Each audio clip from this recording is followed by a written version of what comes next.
언제나 긴장감이 감도는 곳 소방서. 27명씩 나뉜 2개 조의 소방관들이 오전 9시부터 다음날 9시까지 24시간 근무를 하고 있다. 교대자들이 작성해놓은 출동일지를 확인하고 또 언제 일어날지 모르는 화재와 각종 사건, 사고에 대비하는 소방관들. 저녁 6시 이후에 저녁에 출동이 많아요. 관공서나 아니면 이런 건물에도 사람이 없는 가운데에서 전기 누전이나 아니면 다른 사람들이 담뱃불로 인해서 화재가 날 경우에는 특히 낮에 천천히 타다가 저녁에 바로 발화가 시작됩니다. 화재 신고가 없는 때라고 해서 소방관들이 편히 쉴 수 있는 건 아니다.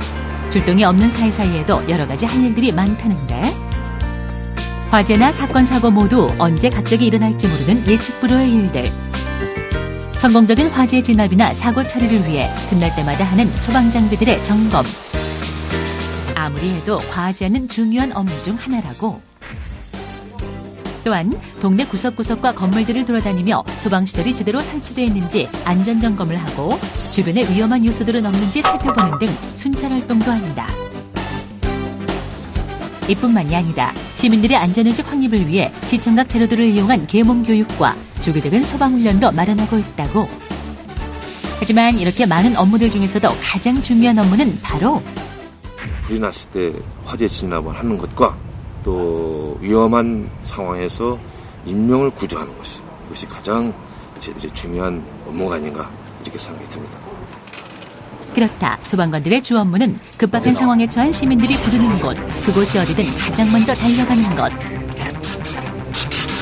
장안 주의차 구조대 장려석 현재 출동하세요. 주의차 장려석. 한시가 급한 화재 현장. 대부분 작은 실수나 방심에서부터 비롯돼 돌이킬 수 없는 화재로 이어지는 경우 소방관들은 이렇게 위험천만한 화재 현장 속으로 거침없이 들어가 생존자가 없음을 확인한 후에야 바깥으로 나온다.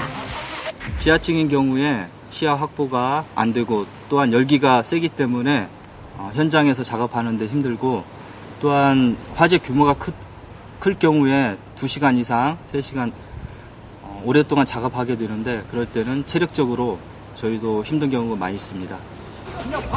이런 화재 현장뿐 아니라 교통사고나 예상치 못한 여러 가지 사고들로 인해 위기에 처해 있는 사람들. 그들을 가장 빠르고 안전하게 구조해내는 것 또한 소방관들의 할 일인데 이렇게 구조활동을 펼치다 보면 소방관 스스로가 위험 상황에 처하는 경우도 비일비재하다고. 주택 2층이 화재로 붕괴된 사고가 있었는데 밖에서 이것을 보고 우리 대원들이 신속하게 직원을 구조한 사례가 있었습니다. 이런 현장을 볼 때마다 저 스스로도 긴장하면서 생활하고 있고 소방관이란 직업을 선택하는 순간부터 그림자처럼 따라다니는 것이 바로 부상과 죽음에 대한 공포. 최근 10년간 재직으로 숨진 소방 공무원은 204명. 2007년 한 해 동안에만 화재 진압이나 구조 임무 수행 중 다친 소방관도 265명에 달한다고. 그럼에도 불구하고 자신의 목숨을 담보로 묵묵히 임무를 수행해내고 있는 소방관들.